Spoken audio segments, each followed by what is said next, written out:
Welcome to the world of nutrition. I'm happy to introduce Marilyn Lemaire as our host this evening. And as always, and we are here on the second Friday of the month. We have a live broadcast here with Marilyn, and she's got some wonderful guests joining us tonight. So, Marilyn, welcome. So happy to see you tonight. Yes, thank you so much, Sue. I'm so happy to be here. And welcome everyone to the World of Nutrition podcast. I have two amazing guests, which I'm super thrilled about. And our first guest is Shelly Starks. So with an impressive tenure of over 20 years in both extended disc coaching and business advising, Shelly Starks has been an instrumental force for communications coaching in the business community and is passionate about helping businesses find the ROI investing in their people. Thank you, Shelly, for being here. Please share with us a little bit more about what you do and why you got into it. Thank you, Marilyn. Thanks so much for having me. It is great that you are hosting this podcast and getting out as much information as you can for all of us. So I know the other guests, Calleigh is also feels that same way. So thank you so much. So I am a communications coach. I actually have 8 streams of revenue in my business that are not related. So my communications coaching is the one piece that is my passion.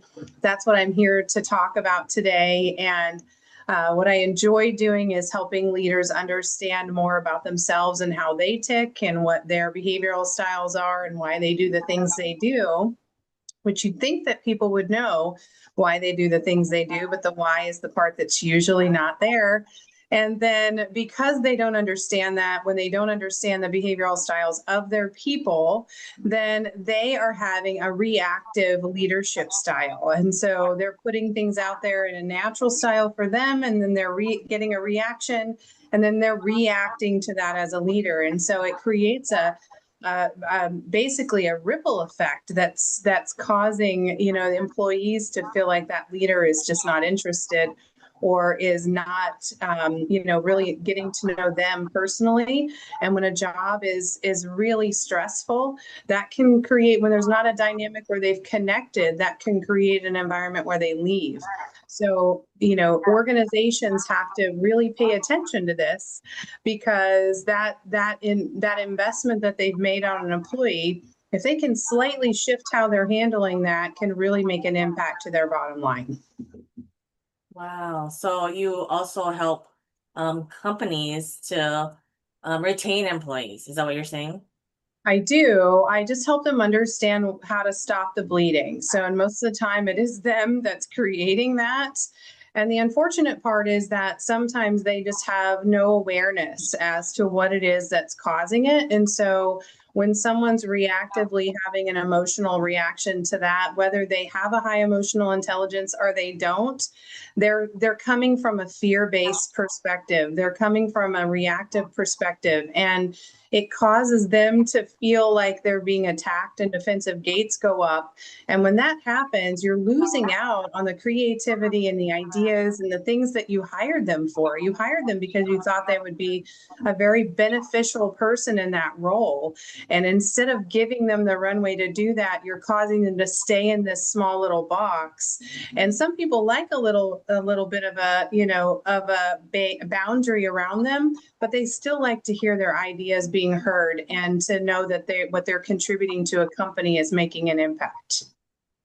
That is so interesting that you say that, because that's actually the first thing that came to my mind. Like, how are you able to get the business owner to be open to receiving feedback, or maybe, like listening to another perspective? Well, depending on the size of the organization. So if it's a small business owner and they're wearing all the hats, they're usually the ones signing the check to have me come in. So they realize that there's something that's happening that they just don't know what it is. So they're actually open. Occasionally, or a lot of times, I go into organizations that the person that signs the check is not the person that's in my coaching. And those individuals sometimes don't even know that they have something going on that's a challenge for them. And so therefore, there's a couple of different things I have to do. I have to ask a lot of questions on how they feel like the performance is going from them and their team, and to see if there's just some ways that they'd be open. I always say to people, it all starts with behaviors. So if you don't believe that you need to change your behaviors, we're not going to get anywhere. So either I can tell your leader that you are not interested in moving forward on the new behaviors, or you can, but either way, we're probably going to have a bit of an issue because they hired me to help you. Well, that makes sense. And for those people that don't know what DISC is, could you please explain? Sure. So DISC is a behavioral analysis tool, but I use extended DISC. And the reason I point that out is there's multiple DISC assessments that are available. I will use other assessments if they've already done assessments with their people and they don't want to reinvest in them. They're all pretty much the same when it comes to the behavioral side. There are core competency exams that can help us in specific roles, but from a behavioral style, it is really how you communicate, how you problem solve, how you make decisions. And so if you are a person that is very task oriented versus being more people oriented, right? You doesn't mean you don't like people, just means you don't want to people all the time, as my oldest daughter says. Mom, I love that I got this job. I don't have to people all the time. And that's because she is actually a very task oriented person. And other people processing out in the room and talking about who they know and trying to pull that person in on the people side is really overwhelming for her. So if we know that somebody is more task oriented versus people oriented, we want to put them in roles that are going to help them really hone in on the task specific skills in that role, right? Versus in a people oriented role, you know that you need to have the people orientation when you're customer facing or you're client facing or you're partner facing. Those people that are task oriented, putting them in a people oriented space can be really overwhelming for them. Like my daughter, she wants to people less, she wants to task more. But then you also have people who are out in the room processing, but they may, they may or may not tell you all the things. Some of them are super direct. Some of them are a little bit more flowery. It depends on their behavioral style, but they're just processing out loud. And for somebody who processes internally, that can be also overwhelming, right? If a leader is just constantly saying ideas out loud, and somebody who processes internally is writing down all of the ideas, thinking, I need to go and do all these things, but that leader is just really talking about it out loud, it can be difficult because that person that is internally processing can internalize those things, which causes them to really worry that they're not meeting expectations. And that leader can say to them, oh no, I was just talking out loud, or oh no, I was just throwing ideas out. They could have spent a day, 2 days, 2 weeks stressing that that's actually not something they were doing in their role, when it really had nothing to do with them. It had everything to do with that leader just processing out in the room. So there's a lot of ways that we can help these leaders understand that their impact on their people goes way further than that immediate interaction that they have in the moment.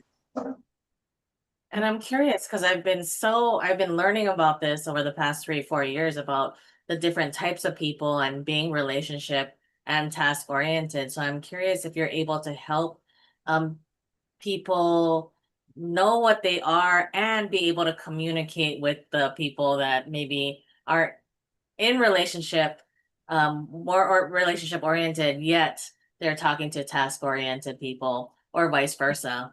Yeah. So in the leaders that I coach, I typically do an assessment that it gives their assessment, their own personal assessment. And then I also do a team assessment. So everyone on the team typically has the same assessment. And then we have a team output for that assessment.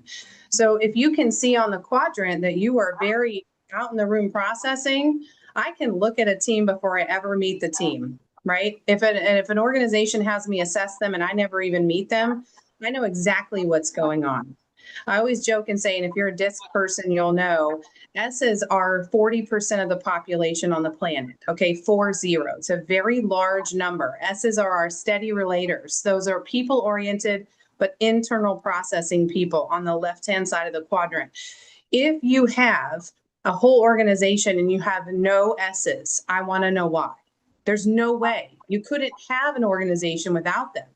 What did you do to them? And I always joke and say, my D's or my D-Rexes did something to them because they really got aggressive with them or they upset them. And so what I do is I come in and say, listen, this is what the team looks like, right? This is how the team dynamic is happening. And I tell them things about their team dynamic that they're like, how did you know that? That can't even be possible that you knew. You haven't even met my team yet. But I know whenever I teach them this, their self-awareness is an emotional intelligence level that maybe they have never had before, that is going to help them understand someone else's behavioral style. So before you go into a meeting with one of your team members, take a look at your report that you have. Take a look at how we communicate with people in that style. Remember when you're doing that to maybe ask more questions than to tell. Leaders tend to be more tellers than they are askers, and they're missing out because if you ask a yes or no question, you're going to get a yes or no answer. If you ask an open-ended question and it's framed more in a style that feels comfortable, their defensive gates go down, they go back from the fight or flight mode, which is in the back of your brain, and they move to the frontal lobe, which is their reasoning part of their brain. And the reasoning part of the brain is where we come up with ideas and we create and we contribute. If you walk into a room and say, Marilyn, I want you to do these 3 things, but Marilyn needs me to say, good morning, Marilyn, how was your weekend? Right? Whether or not you care how their weekend is doesn't matter. It doesn't matter. All you need to do is say it. Okay. Even if you just got to do it and you got to, Marilyn's going to go, okay, I think he cares about me, right? He actually asked me how my weekend was or how my son's baseball, game was on Friday after I left work or whatever the thing was. And immediately Marilyn's going to go, I don't have to be in fight or flight mode just because he mentioned these 3 things. Maybe I'll do this. Maybe I'll add to that. Maybe I'll create something else here. And now you're getting a productivity level that is a totally different level than if you just came in and were like, Marilyn, let's get to work. These 3 things, this is what we need to do, and walk out of the room. And then she feels almost used, almost like a do person, almost like he doesn't care or she doesn't care, right? So it's minor little things that you can do to make them feel better about themselves, but also in their role. They're always looking for approval. I don't care where you came from. You're always looking for approval from the people who are leading you. Yeah. That makes total sense. And I'm realizing, I don't know exactly. You said D is like did something to them. What does D stand for? Oh, the D is the dominant Oh, style. yeah. So DISC, D is dominant, I is influencer, S is a steady relator, and a C is conscientious. And so that D, we call them that because they're task oriented, they're usually out in the room processing, so they're quick. And they usually are a little more, like snap things off a little quicker. We call them D-Rexes sometimes. D-Rex. Yeah, I get that. I'm 50% that style, so I feel like I can say that and laugh about it. Well, I will say, in the quadrant, I feel like I operated mostly out of that quadrant for a majority of my life, just to survive. And D quadrant? yeah. Well, so the reason I like extended disc, Marilyn, is because extended shows me on that same assessment what messages you have been hearing since you were maybe younger or from your boss or from your spouse. Maybe you had a parent or a father that was really successful and they were really direct. And so maybe that's not your behavioral style, but you think I need to be that style in order to be effective because my dad was really effective, right? So then you show up in a business role and you try to be that style. Well, that's called extending you. So when your arrow is extending you from where you actually are to where you think you need to be, that's a perceived need to be effective. When people are extended, the longer they're extended in their arrow, the more overworked, overwhelmed, and burned out they are going to be because they are outside of their behavioral style. So they need to know that I don't have to be in that style because that's not me, right?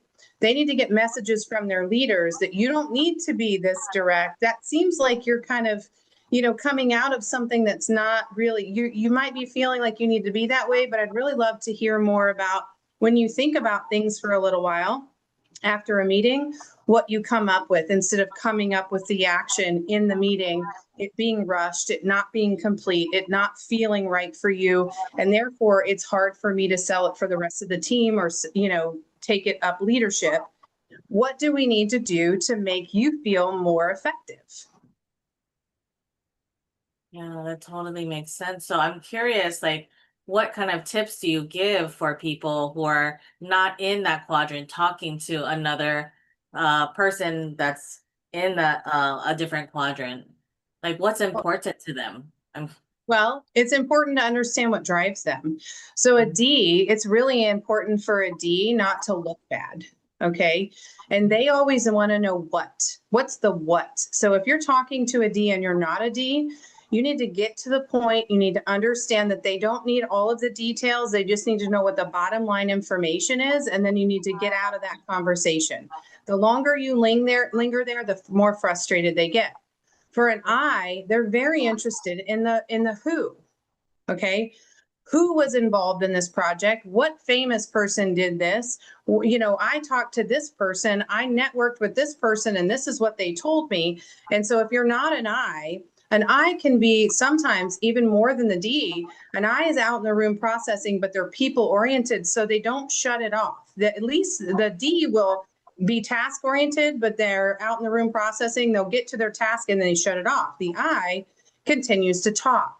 So the quadrant on the other side that's internal processing, our S's and our C's, those I's, as my daughter, that's the oldest daughter, I have two. One is very detail oriented and an internal processor. Her sister is out in the room and an I all day long. They're as far apart as they can be. So when my youngest starts going on and on and on, or me, I'm 50% D, 50% I. For my child, who's zero of both of those, it was overwhelming because our household had a lot of out in the room processing, and she just really needed us to stop. Right. So when somebody's dealing with an I, they need to talk about that. Who's involved? Basically, like, I'm going to need you to go to this networking group and I'm going to need you to work on this and I'm going to need you to work on that. You're giving them that direction, but you're also letting them kind of put their own creative spin on it. That S is that steady relator. They're an internal processor. They're people oriented. They're all about all boats rise in the harbor.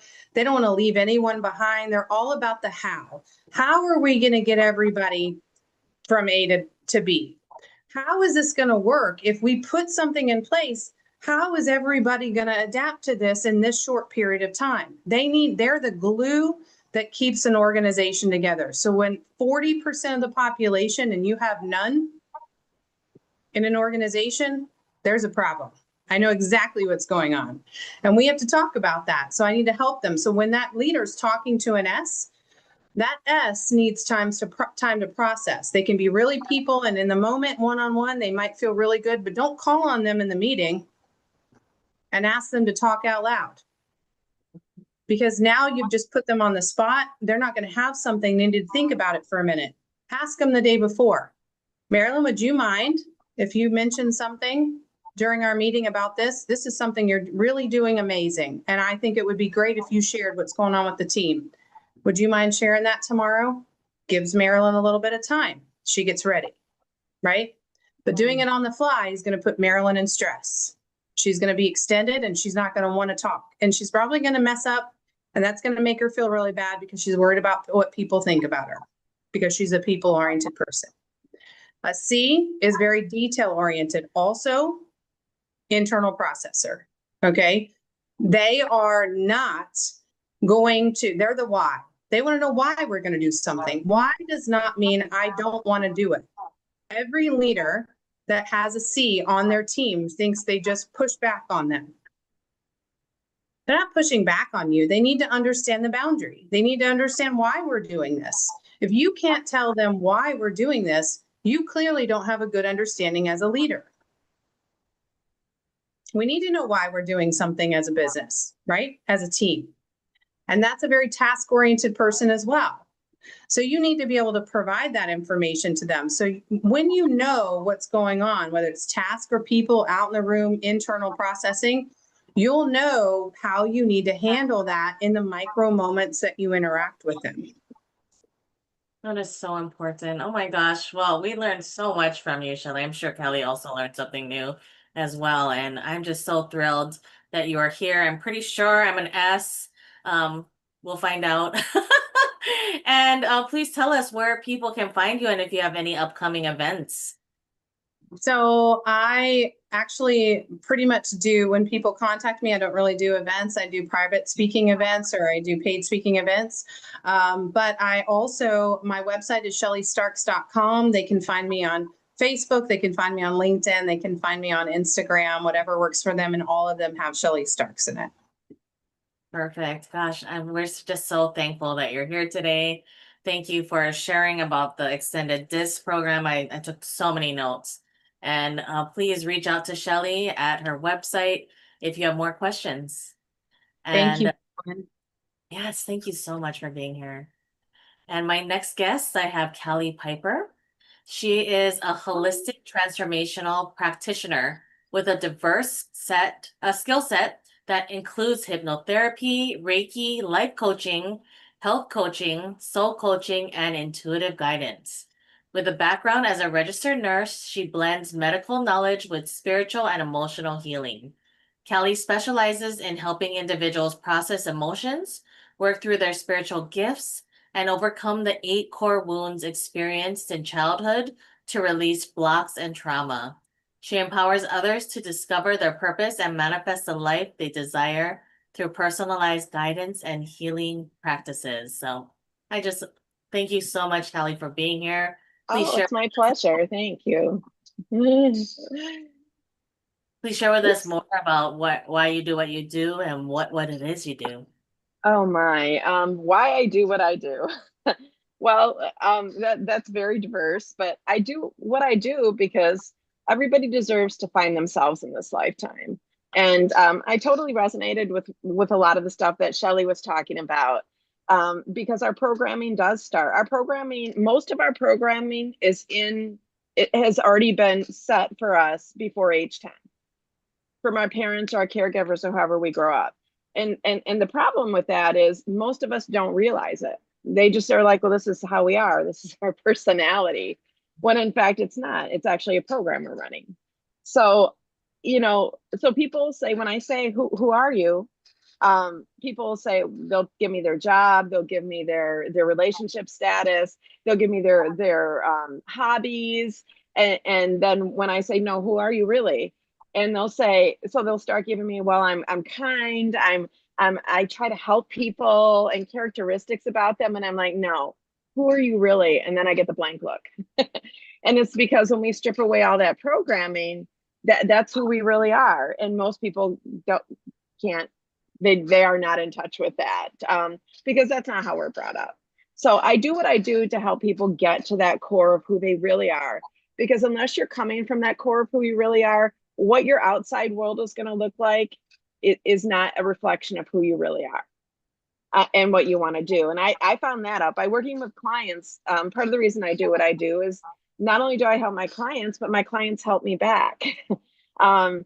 It's this constant loop of I learn from them, they learn from me, and we heal together. And to see a client's face when all of a sudden something slides in that we've either done or gone over or said, and all of a sudden they're like, oh, I just found a part of myself. You can just see it, and they've got this empowering tool, and they know that they can manage their way through life when it throws them a curveball again, is the most amazing feeling to give to people, to empower them to take charge of their life, find out who they really are, and go forward and make themselves happy and joyful and peaceful, and know that they have all the tools to do it is an amazing feeling. Yeah, it's like we're like an onion where we're putting on layers as we're growing All up. the And time. now, like after I met you, I'm like, okay, well, what layers can we take off? I do that to people. So it's like learning and unlearning. So the story that I made Yes. up wasn't actually true. So it's just been fascinating, learning Yeah. more. Most of our stories are not true. Because what shapes us in this reality is our perception and our beliefs. Mhm. When you strip that down, when you take all of those off the equation, really what we are left with, at least my belief, again, back to beliefs, is unconditional love. That's what we're left with.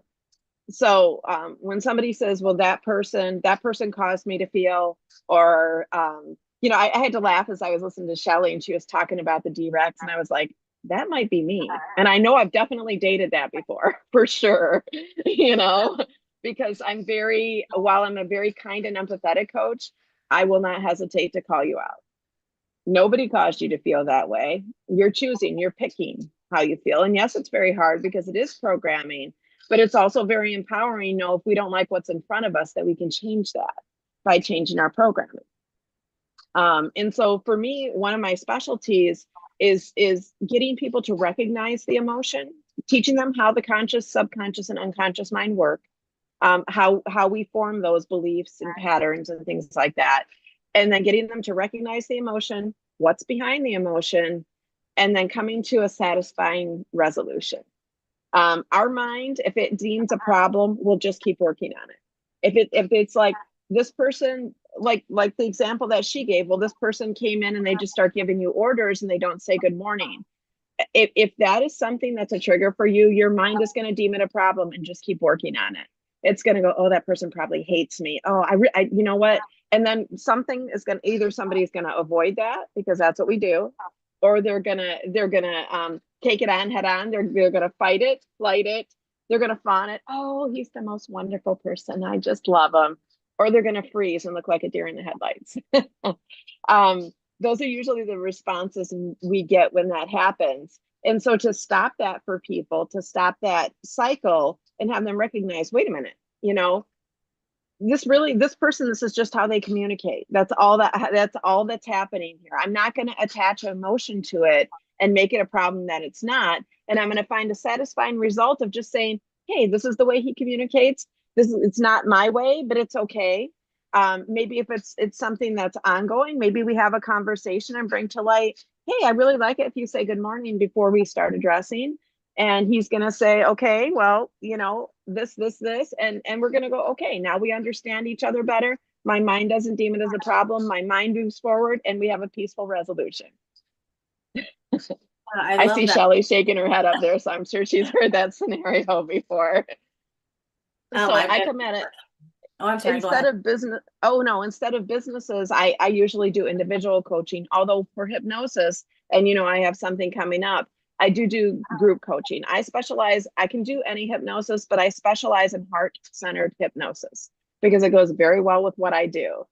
This is getting people to realize the core of what we address. We address faith, and by faith, I do not mean religion. I just mean faith in ourselves or higher power. I address self-acceptance, self-love, forgiveness, and then manifestation. Those are the 5 core that we address when I do group classes, to reprogram people to get where they want to get.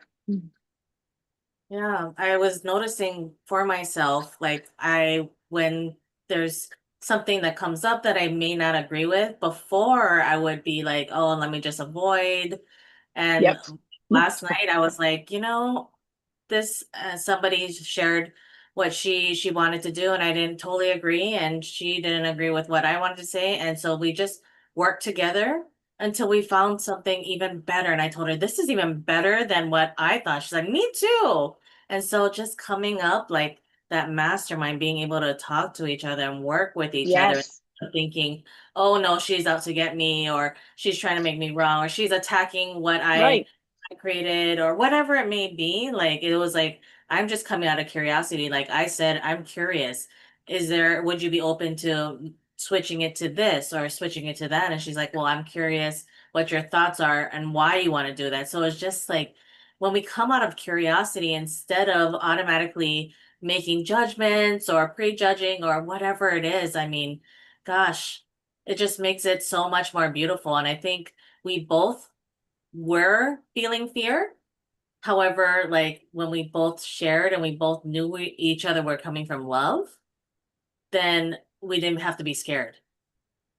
that's that trust that, as you build relationships with people and as you come at it totally you and not your programming, then you build relationships based on trust, even when things don't go well. Quickly, because I know we don't have a lot of time, I'll tell you about, so I have a person in my life. He's like my brother and we're very close. We know each other. We've known each other. We practice together, everything. And we most of the time see eye to eye. The other day, we did not see eye to eye. And after going through a few things where we definitely were not seeing eye to eye, I finally just said to him, so here's how this made me feel. And I said, but here's the thing. Because I had pages of text backing up his point of view. And I just said, you know what?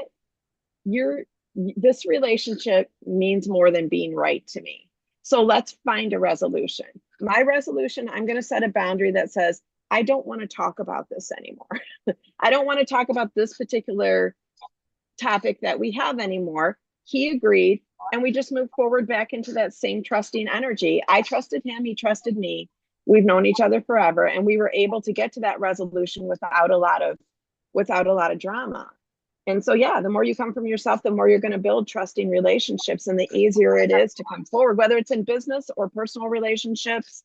The same rules apply. We have to be able to get that base level of trust and know that we're coming from each other, because we're all really just little wounded kids running around. When we get to it, we all wear our wounds outside. I love it when I hear people say, I don't care what other people think, what other people think about me. And I'm like, give me 5 minutes with you and we'll see if that's really true.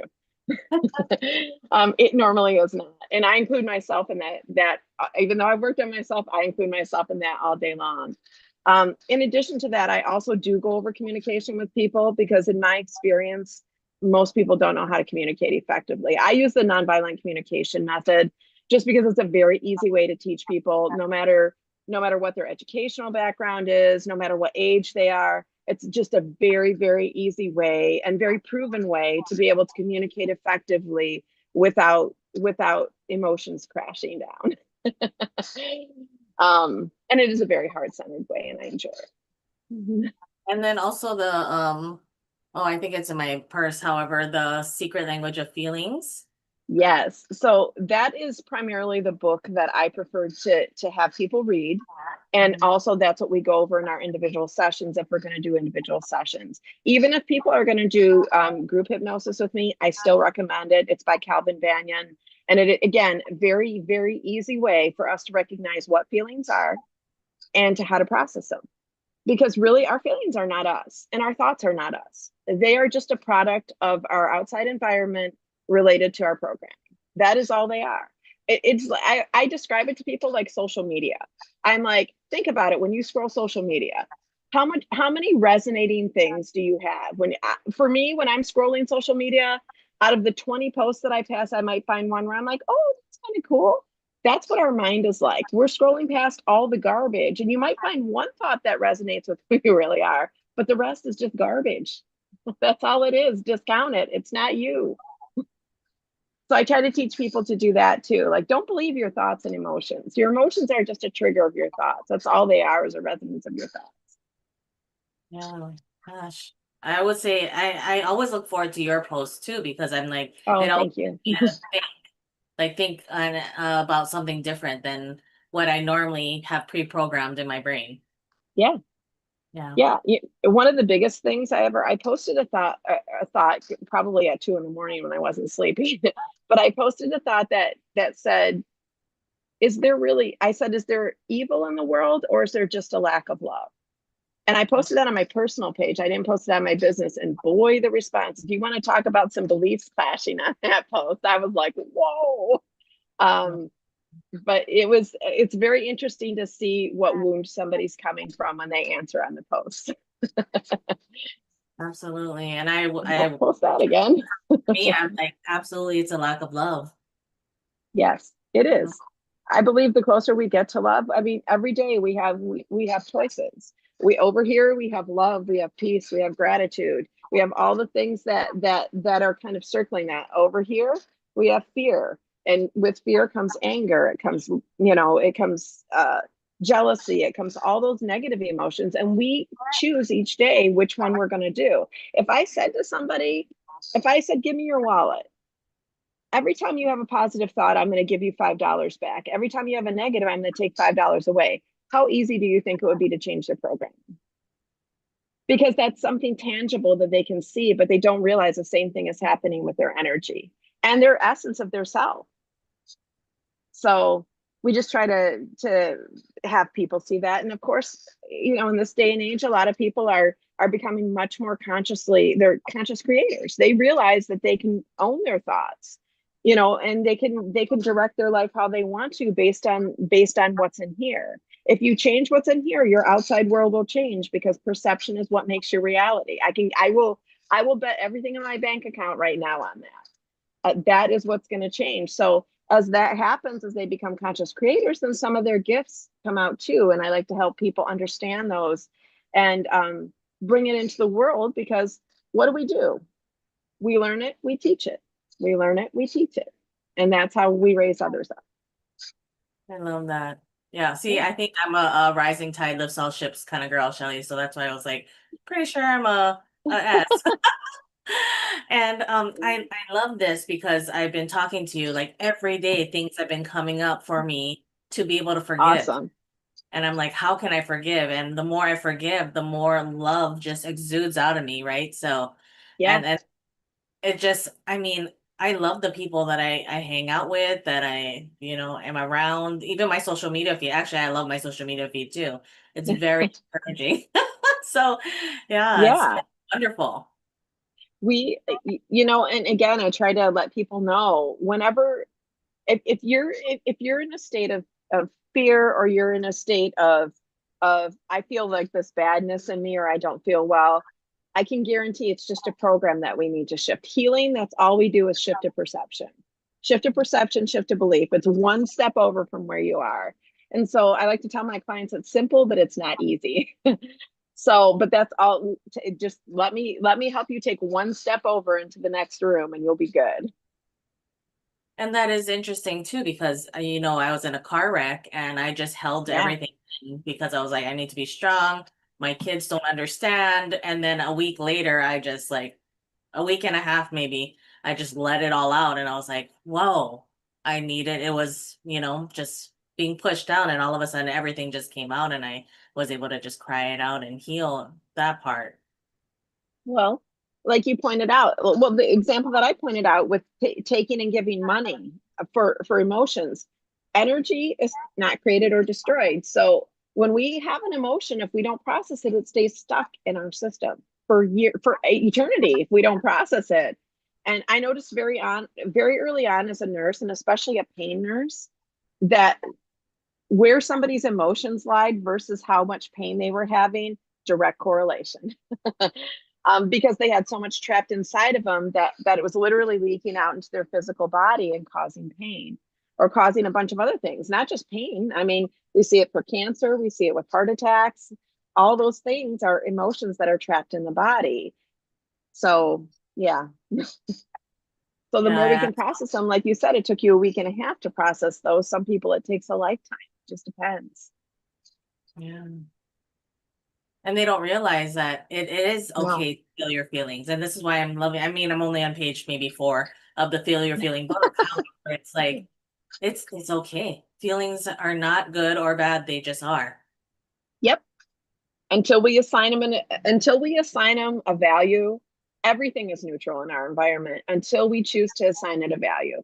As soon as it goes through the subconscious mind, and the subconscious mind looks through and it goes, hey, we had something just like this and it was horrible the last time it happened, then all of a sudden whatever it is that's neutral is all of a sudden horrible or pleasant or whatever it is. But that's why we have the ability to change it too, through programming. You know, somebody has a fear of snakes. Well, I'm going to make it to where you don't have a fear of snakes anymore, because those snakes are going to be like little cuddly babies that you want to dress up and pet, you know, or whatever. It's just simply a step out of that programming is all it is. That is so interesting. Yep. I'm really glad there's no snakes in Hawaii. That I know. know. They don't bother me as much as some of the other things here, but yes.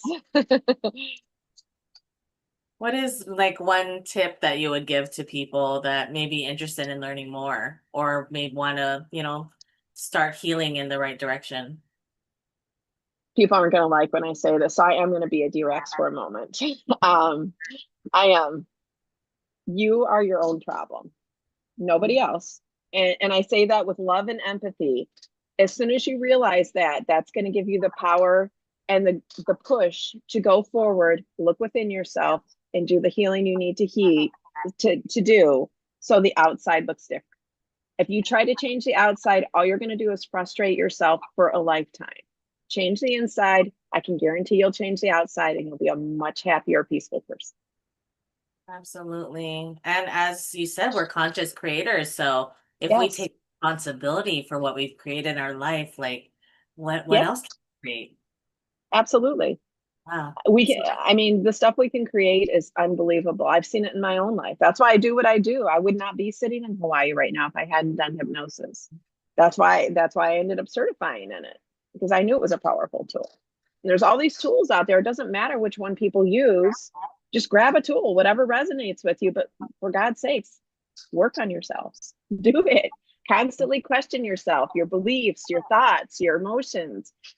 Set goals for yourself, get yourself to move forward. And it's okay if you have days where you need to sit, and we all have those, but really, no, make the most out of life. Life is very short. Don't you want to be happy and peaceful? Don't you want to have the life you deserve? You can. Everybody can do that. All they have to do is step forward. That's beautiful. I always say you are your best investment. So, how are Yes. you investing in yourself? Whether it's Yes. a coach or a book or a podcast, whatever it is.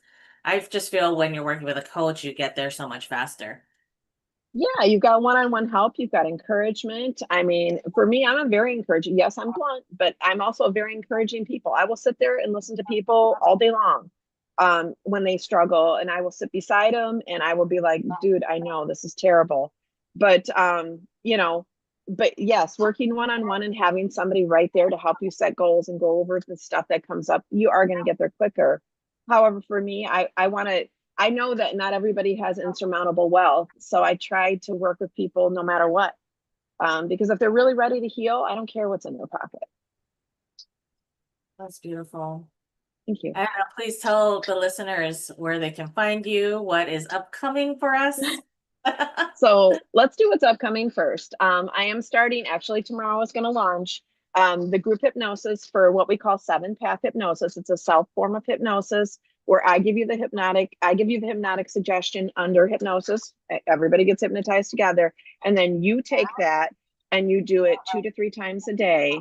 And that is what's going to reprogram your mind. And for people that are scared of hypnosis, I'm going to tell you right now, nobody can hypnotize you unless you want to be hypnotized. And I can guarantee you're in hypnosis at least twice a day, because we define it as just a more highly suggestible time of day. And that's when you wake up, when you go to bed, you are in hypnosis. And a lot, usually more than that, but at least those. So that's what the 7-path hypnosis that we're going to do takes advantage of that time so people can reprogram their mind on their own. And again, that's what ended me up in Hawaii and ended up with me living my best life. So it's very powerful. We're going to do a group class. I'm going to launch that tomorrow. Normally, and I know people are always wondering, oh, what does she charge? I'm just going to be blunt. I'm going to tell you what I charge. Normally, I charge around $200 an hour. But for the group class, I'm going to do it at $250. It's 5 sessions. We're going to do it just at $250. And the book, if they want it, which they should have, it is $10. So $260, 5 classes. You're never going to get it better than that. And you can change your life and make it what you want. So I'm adamant about helping people. Like, just for God's sakes, people, get the help. And where they can find me, well, my website's almost done, and that is www.ostarawellnessllc.com. It should be up, I would guess, in the next few days with the event on it. If it's not up, my phone number, yes, it's my direct phone number, so please don't call me in the middle of the night. It's 808-766-4446. You can find me on Facebook under Ostara Wellness LLC. You can find me on Instagram. I think that one is Ostara Wellness, also LLC. And then I also am on TikTok, and that's Ostara111. Awesome. And we So do have there's, event coming up at the end of the month. yes, we do. Would you like to tell people about that? Yeah, It's gonna be so we're fun. a little sip and share with Frequence, and Callie does sound bowls. So she's Yeah. gonna talk about frequency, and we're gonna have a little sound bowl experience. So super excited about that. I will let people know too. I just found this out, so I didn't have a lot prepared, and people will see it on my social media. I am taking over a full moon group where we go and we do sound healing, and everybody writes something that they want to let go. We're sitting right on the beach, literally the ocean is right there, and we light a candle and we burn it and we let it go within the sand. And we're there for each other. Everybody does, and if they want, everybody does energy work, but it's a time for people to come together as a group and just be able to share in a circle that is trust and love.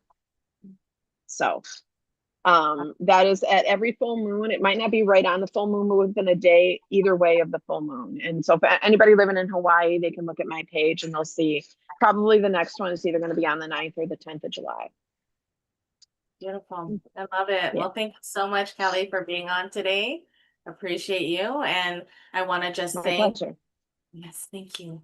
I wanted to thank Sue and Kurt Roscoff and Mutual Aid Network. This is the nonprofit that we're all a part of. And, the reason we got into this is because everybody has skills, everybody has strengths.